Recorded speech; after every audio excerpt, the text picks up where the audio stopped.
কাৰ্বি আংলঙৰ বকলিয়াঘাটত চোৰৰ চাফাই। কাৰ্বি আংলঙৰ বকলিয়াঘাটত দিনক দিনে বৃদ্ধি পাইছে চোৰৰ উপদ্ৰৱ। ইতিমধ্যে বকলিয়াঘাটৰ একাধিক স্থানত চুৰিকাণ্ড সংঘটিত হোৱা বুলি জানিব পৰা গৈছে। পুনৰ বকলিয়াঘাট পৌৰসভা এলেকাৰ মাজমজিয়াত সংঘটিত হৈছে চুৰিকাণ্ড। বকলিয়াঘাট আৰক্ষী থানাৰ অন্তৰ্গত আতিগাঁও নিবাসী পংকজ বাৰিক নামৰ লোকজনৰ ঘৰত নিশা সংঘটিত হয় চুৰিকাণ্ড। লোকজনৰ ঘৰৰ শোৱনি কোঠাত প্ৰৱেশ কৰি চুৰি কাৰ্য চলাই থকাৰ সময়তে সাৰ পাই গৰাকীয়ে হাল্লা কৰাত ঘটনাস্থলীৰ পৰা পলায়ন কৰে চোৰটো। ঘৰৰ গৰাকীয়ে চোৰৰ পিছে পিছে খেদি যায় যদিও ধৰিবলৈ সক্ষম নহল। উল্লেখযোগ্য যে ঘৰৰ পকী দেৱাল পাৰ হৈ পলায়ন কৰা চোৰে ঘৰটোৰ পৰা লুটি লৈ যায় নগদ প্ৰায় ৫,০০০ টকা। অৱশ্যে পলোৱাৰ সময়ত চোৰে নিবলৈ সক্ষম নহল নিজে পিন্ধি অহা চেণ্ডেলযোৰ। ঘটনাৰ সন্দৰ্ভত বকলিয়াঘাট আৰক্ষীক অৱগত কৰাত আৰক্ষীয়ে চুৰিকাণ্ড সংঘটিত বাসগৃহটোত উপস্থিত হৈ তদন্ত আৰম্ভ কৰে। উল্লেখযোগ্য যে বকলিয়াঘাটৰ ভিন্ন প্ৰান্তত দিনক দিনে বৃদ্ধি পাইছে চোৰৰ উপদ্ৰৱ। কিছুদিন পূৰ্বে বকলিয়াঘাটৰ ২ নং বালিজানতো দুটাকৈ পৰিয়ালৰ ৰন্ধন গেছৰ চিলিণ্ডাৰ চোৰে লৈ যায়। আনহাতে বকলিয়াঘাটস্থিত বাঘেশ্বৰ বালাজী শিৱ মন্দিৰতো চুৰিকাণ্ড সংঘটিত হোৱাৰ সমগ্ৰ দৃশ্য মন্দিৰৰ CCTV কেমেৰাত বন্দী হয়। অৱশ্যে আজিলৈ ধৰা নপৰিল চোৰ। আৰক্ষী প্ৰশাসনক ব্যৱস্থা গ্ৰহণ কৰিবলৈ দাবী জনাইছে ভুক্তভোগী পৰিয়ালে। কাৰ্বি আংলঙৰ বকলিয়াঘাটৰ পৰা জয়দীপ দাসৰ ৰিপৰ্ট, নিভাজ অসম লাইভ।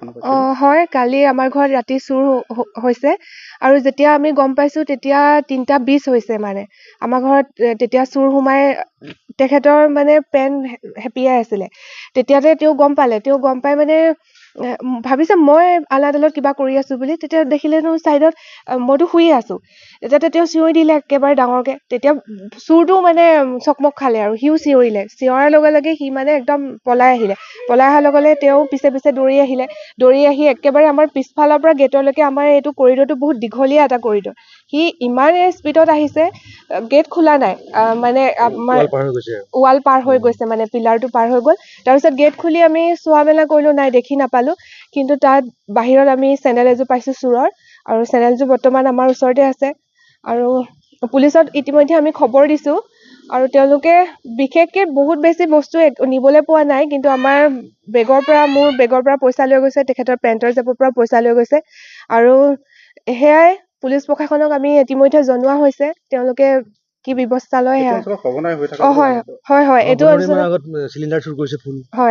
এইটো অঞ্চলত হৈয়ে থাকে। আজি আমাৰ ওচৰতে ভানু বাইদেউহঁতৰ ঘৰত তেওঁলোকৰ বাৰাণ্ডাৰ পৰাই এটা লৈ গৈছে, চিলিণ্ডাৰ লৈ গৈছে।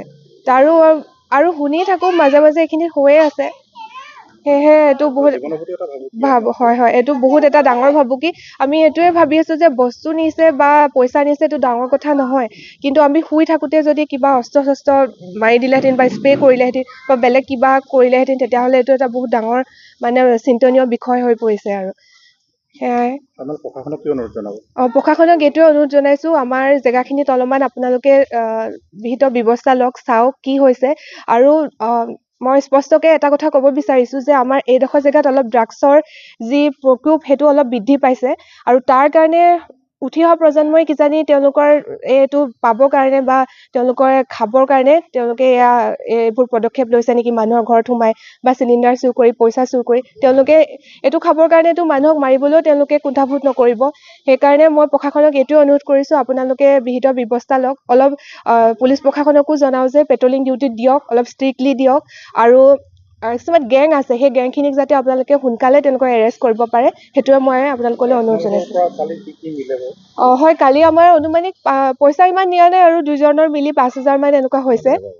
আৰু বিশেষকৈ তেওঁ যদি হাৰ নোপোৱাহেঁতেন চাগে আৰু বস্তু ল'লেহেঁতেন, কাৰণ আমি গডৰেজ তলা নামাৰোঁ। আৰু খোলাৰ লগে লগে ভিতৰৰ চাবি, যোনটো লকাৰ চাবি, একেবাৰে ওপৰতে আছে। তাতো পইচা আছিলে, আমাৰ অলপ মোৰ সোণৰ অলংকাৰো আছিলে। আৰু একেবাৰে ওচৰতে থৈ দিয়া হৈছিলে এইটো যোনটো আমাৰ ড্ৰেছিঙত মোৰ খাৰু আছিলে দুযোৰ। কিন্তু ভাগ্য ভাল, খাৰুকেইযোৰ নিনিলে, কাৰণ নিলেহেঁতেন সেইটো জানো। তেখেতে যেতিয়া দেখি পালে চিঞৰিলে, সেইকাৰণে খাৰুকেইযোৰ বাচিলে আৰু বাকীবোৰ বস্তু বাচিলে। নহ'লে চাগে আৰু কি বস্তু নিলেহেঁতেন ঠিকনা নাছিলে আৰু।